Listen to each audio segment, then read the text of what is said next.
ജനകീയോദ്ഘാടനം നടത്തൽ ജനകീയ ഫണ്ടൊക്കെ ഉപയോഗിച്ചുകൊണ്ട് ഒരു വർക്ക് നടത്തുമ്പോൾ ജനകീയോദ്ഘാടനം നടത്താറുണ്ട്. ഇനി വേറെ 2 ഘട്ടത്തിൽ നടത്താറുണ്ട്. ഇവിടെ കൗൺസിൽ പിരിച്ചുവിടുകയോ അല്ലെങ്കിൽ മുനിസിപ്പൽ ചെയർമാനോ അല്ലെങ്കിൽ ബന്ധപ്പെട്ട ആളുകൾക്കോ എന്തെങ്കിലും പറ്റുകയൊക്കെ ചെയ്യുമ്പോൾ മരിച്ചുപോകെ ചെയ്യുമ്പോഴാണ് നടത്തുക. ഇതങ്ങനെയൊന്നും സംഭവിച്ചില്ലല്ലോ, നമ്മൾ ജീവനോടെ ഇരിക്കും.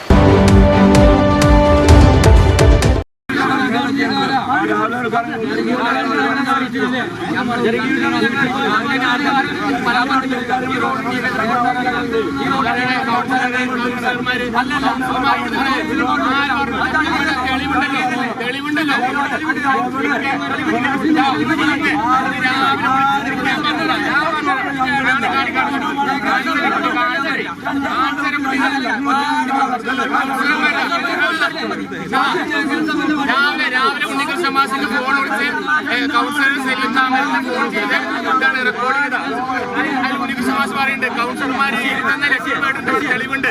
ഇവിടെ ഒരു ഡിവൈഫൈയും കൊടുത്തതല്ല, ഇവിടെ ഒരു റോഡ് ഉദ്ഘാടനമാണ് ഇന്ന് വിവാദമായിരിക്കുന്നത്. പെരിന്തൽമണ്ണ മാനത്തുമംഗലം 2-3 വാർഡിലൂടെ പോകുന്ന മാനത്തുമംഗലം പള്ളിപ്പടി റോഡിന്റെ ഉദ്ഘാടനമാണ് വിവാദമായത്. പൂർണ്ണമായും പെരിന്തൽമണ്ണ നഗരസഭയുടെ ഫണ്ട് ഉപയോഗിച്ച് നിർമ്മിച്ച റോഡിന്റെ ഉദ്ഘാടനം നഗരസഭാ ചെയർമാനെയോ സ്റ്റാൻഡിംഗ് കമ്മിറ്റി അംഗങ്ങളെയോ അറിയിക്കാതെ 3-ാം വാർഡ് കൗൺസിലർ താമരത്ത് സലീമിന്റെ നേതൃത്വത്തിൽ രാവിലെ ജനകീയമായി റോഡിന്റെ ഉദ്ഘാടനം നടന്നിരുന്നു. 2-ാം വാർഡ് കൗൺസിലർ സക്കീറിനെ പോലും അറിയിക്കാതെ ഉദ്ഘാടനം നിർവഹിച്ച ജനകീയ കമ്മിറ്റിയെ ചോദ്യം ചെയ്തുകൊണ്ടാണ് വൈകിട്ട് നഗരസഭാ ചെയർപേഴ്സൺ പി ഷാജിയുടെ നേതൃത്വത്തിൽ ഔദ്യോഗികമായി മറ്റൊരു ഉദ്ഘാടനം നിർവഹിച്ചത്.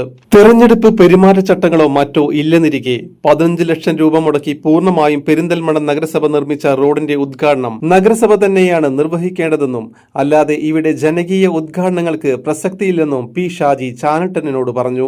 നിലവിൽ മാനത്തുമംഗലം പള്ളിയോട് ചേർന്നിട്ടുള്ള റോഡ് യാഥാർത്ഥ്യമായിരിക്കുകയാണ്, ഉദ്ഘാടനം ചെയ്തിരിക്കുകയാണ്. ഇത് ഇവിടുത്തെ ആളുകളുടെ അത്യാവശ്യമായിട്ടുള്ളൊരു കാര്യമായിരുന്നു.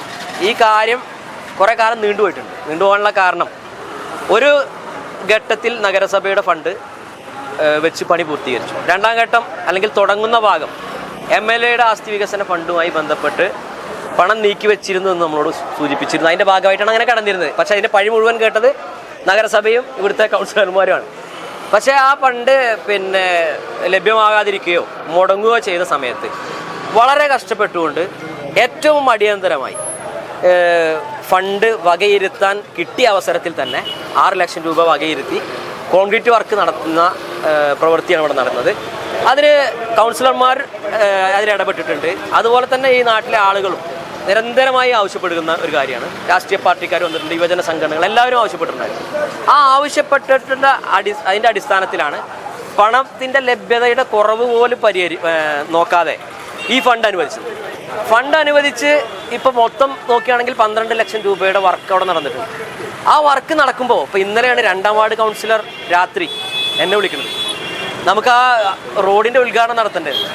ഞാനും തന്നെ നമുക്ക് ഒരു ടൈം കിട്ടും, അപ്പോൾ നമുക്ക് ചെയ്യണം സെക്യൂറാക്കുമെന്ന് ഞാൻ അപ്പം തന്നെ അതേവിടെ നിൽക്കണ്ടല്ലോ ചോദിച്ചാൽ അറിയാം. അങ്ങനെ നിൽക്കുന്ന ഘട്ടത്തിലാണ് രാവിലെ ഒരു പോസ്റ്റർ വരുന്നത്, ജനകീയ ഉദ്ഘാടനം നടത്തുക. സത്യത്തിൽ ജനകീയ ഉദ്ഘാടനം നടത്തൽ അത് മോശം കാര്യമൊന്നുമല്ല. ജനകീയോദ്ഘാടനം നടത്തൽ ജനകീയ ഫണ്ടൊക്കെ ഉപയോഗിച്ചുകൊണ്ട് ഒരു വർക്ക് നടത്തുമ്പോൾ ജനകീയോദ്ഘാടനം നടത്താറുണ്ട്. ഇനി വേറെ 2 ഘട്ടത്തിൽ നടത്താറുണ്ട്. ഇവിടെ കൗൺസിൽ പിരിച്ചുവിടുകയോ അല്ലെങ്കിൽ മുനിസിപ്പൽ ചെയർമാനോ അല്ലെങ്കിൽ ബന്ധപ്പെട്ട ആളുകൾക്കോ എന്തെങ്കിലും പറ്റുകയൊക്കെ ചെയ്യുമ്പോൾ മരിച്ചുപോകെ ചെയ്യുമ്പോഴാണ് നടത്തുക. ഇതങ്ങനെയൊന്നും സംഭവിച്ചില്ലല്ലോ, നമ്മൾ ജീവനോടെ ഇരിക്കും. പിന്നൊരു ഘട്ടത്തിൽ അങ്ങനെ നടത്തും. എങ്ങനെയാ? ഇലക്ഷൻ നോട്ടിഫിക്കേഷൻ വരുമ്പോൾ ആ സമയത്തും അത് ഈ 2 ഘട്ടത്തോടല്ല നമ്മൾക്ക് ഇവിടെ ജീവിച്ചിരിക്കുന്നുണ്ട്. ഇലക്ഷൻ നോട്ടിഫിക്കേഷൻ വന്നിട്ടില്ല. നഗരസഭ 12 ലക്ഷം രൂപ ചെലവഴിച്ചിട്ടാണ് ഈ റോഡ് നിർമ്മിച്ചിട്ടുള്ളത്. ഇവിടെ കൗൺസിലർ 2-ാം വാർഡ് കൗൺസിലർ അറിഞ്ഞിട്ടില്ല. ആ ഘട്ടത്തിൽ രാവിലെ ഒരു ജനകീയോദ്ഘാടനം നടത്തുമ്പോൾ സ്വാഭാവികമായി ഞാൻ നേരത്തെ പറഞ്ഞ പോലെ ഒരുപാട് ആളുകൾ സഞ്ചരിക്കുന്ന ഈ റോഡ് അവരുടെ ആവശ്യത്തിന് വേണ്ടി നിർമ്മിക്കുമ്പോൾ അവർ പോലും അറിയാതെ ഉദ്ഘാടനം ജനകീയമായി നടത്തുമ്പോൾ അവർക്ക് സ്വാഭാവികമായിട്ടും ഒരു പ്രതിഷേധം ഉണ്ടാവും. അവർ ഞങ്ങളെ വിളിക്കുകയും മുനിസിപ്പൽ ചെയർമാൻ എന്ന നിലക്ക് എന്നെയും പൊതുമരാമത്ത് സ്റ്റാൻഡിംഗ് കമ്മിറ്റി ചെയർമാൻ എന്ന നിലക്ക് ഉണ്ണിമാശയും വിളിച്ചപ്പോൾ ഞങ്ങൾ ആദ്യം വിളിച്ചത് ഇവിടുത്തെ 2-ാം വാർഡിൽ 3-ാം വാർഡിലെ കൗൺസിലറെ. ഞങ്ങൾക്ക് ഇങ്ങനെ ഒരു പരാതി കിട്ടിയിട്ടുണ്ട്, നമുക്ക് ഇന്ന് വൈകുന്നേരം നടത്തിക്കൂടെ വെച്ചു. നടത്താമെന്ന് ഏൽക്കുകയും അത് ചെയ്യുകയും ചെയ്തു. അതാണ് ഇപ്പോൾ അവിടെ നിർവഹിച്ചത്.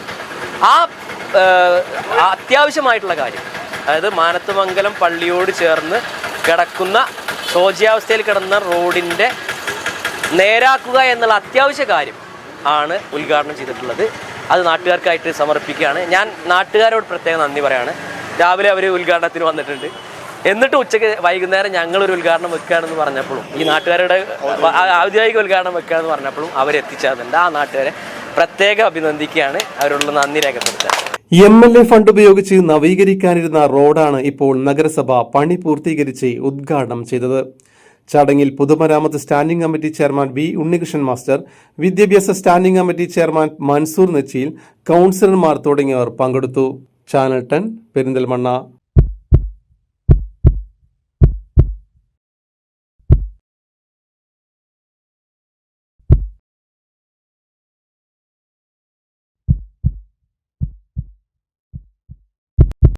ജീവന്റെ തുടിപ്പ് നിലനിർത്തും സുരക്ഷിത കരങ്ങളിലൂടെ BKCC heart hospital, Manathumangalam, Ooty road, Perinthalmanna.